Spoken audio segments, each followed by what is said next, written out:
Hi guys, welcome back to the channel. It's Jeff Stone from Picture Time.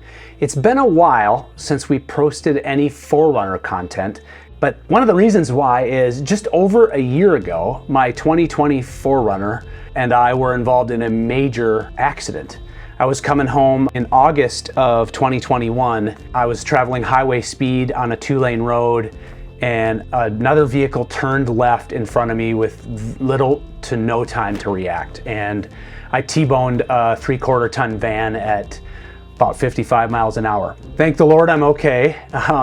I can assure you the airbag system in the 4Runner and the preventative braking system and everything does work wonders. I was able to survive with just some chiropractic care and stuff for 6 to 9 months after the accident. And fortunately, shortly after that accident, I was able to locate a 2021 TRD Off-Road Premium Toyota 4Runner, and the insurance company was able to replace that for me at really no cost to myself. So that was a huge blessing.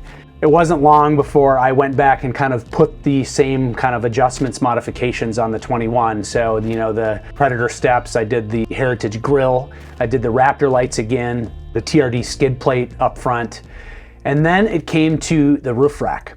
And the title of this video obviously is related to putting the Yakima Skybox on the top of a 5th gen 4Runner and the trouble that I actually had with the factory crossbars. The factory crossbars on the 5th gen 4Runner, they work fine, but they're really low. Like the distance between the roof of the vehicle and the bottom of the crossbar is just not enough space for like a Yakima Skybox. And I don't know if many of you other folks out in the YouTube world have struggled with as well. And I actually had a hard time finding a channel or a video on somebody else that had tried to put the Skybox on the top of a 5th gen 4Runner with the factory crossbars.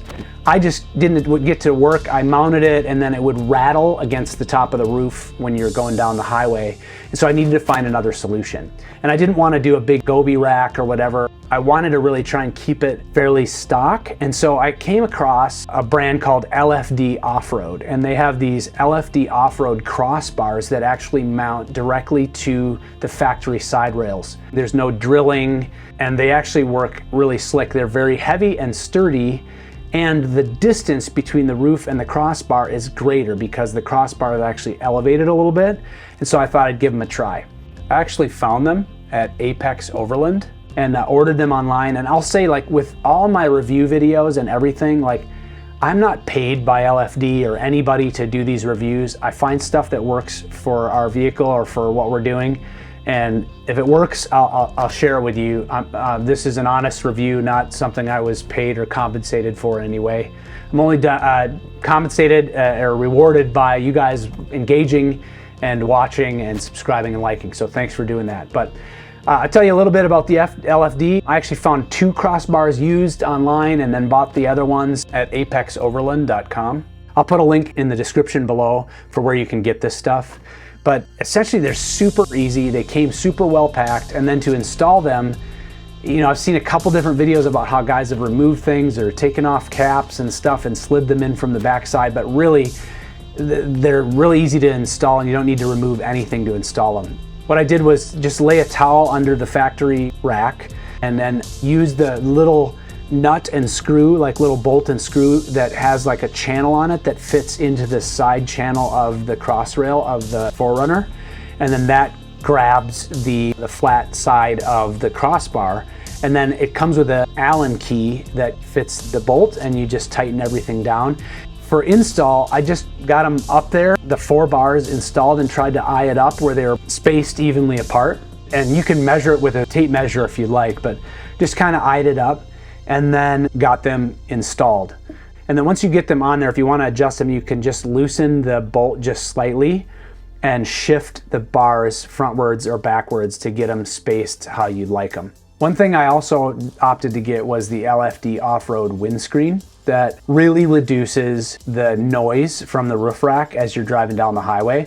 I'll share a little clip in just a little bit of the before and after, because honestly, to mount the Skybox, you need to take off the windscreen, and so that you can use the front rail of the LFD crossbar to mount to the Skybox so that it sits on the car and so that you can open the tailgate without it hitting the Skybox. And I found that when mounting the Skybox, I used the front rail and then the second to the back rail, and that spacing worked out really well for mounting the roof rack. One other tip that I noticed when I mounted the windscreen, it's a metal windscreen that I mounted to the front. I did a couple things. It can catch the wind, and when it rubs against the front edge of the front crossbar, you can kind of sometimes hear a little vibrating sound. So what I did is added a little tiny piece of gaffer's tape in front of where each of the mount points are on the LFD crossbar, and then affixed the windscreen over the gaff tape, and it totally silenced any vibration that I was hearing from that. Also, I was a little concerned just in case the windscreen would hit or rub against the roof and cause any damage. I wanted to protect the front edge of that windscreen. So I got some edge molding, and I'll put a link in the description down below to what that is. Here's a picture of it. And I just affixed that edge molding to the front edge of the windscreen just to finish it off a little nicer. Driving about 70 miles an hour with the roof rack on. And there is a significant amount of wind noise, but it's not unbearable. You can still listen to the radio or book on tape. But clearly when the Skybox is off the rack and the wind fairing is back on, there's considerably less noise. So I'm now on the same stretch of road as I was before, just about 70 miles an hour. And the roof rack, or the Skybox is off, and the LFD roof rack wind fairing is back on, and there's considerably less road noise than before. So that wind fairing does make a big difference if you install it after you take off the Skybox. Installation literally took maybe 15 to 20 minutes. It's a little bit of a challenge to kind of get your fingers in underneath that rack and get the little nut to line up just right. But I'm confident you can figure it out. And I think for the money, I think this whole rack in steel with the wind fairing was, you know, $350 or something like that. The price may have changed as it's been a little while since I've been sitting on this footage. But I hope this helps, and I hope this is a potential solution for you if you're trying to mount a Yakima Skybox on a 5th gen 4Runner. It's been great for us. Hope you enjoyed the content. And as we get additional footage or additional things that we're using or we find, we'll be sure to let you know. I will add this video to our playlist of things that we've done to the 5th gen 4Runner, so feel free to check that out. As always, thanks for liking, thanks for subscribing. And please check back with us, and we'll see you again soon.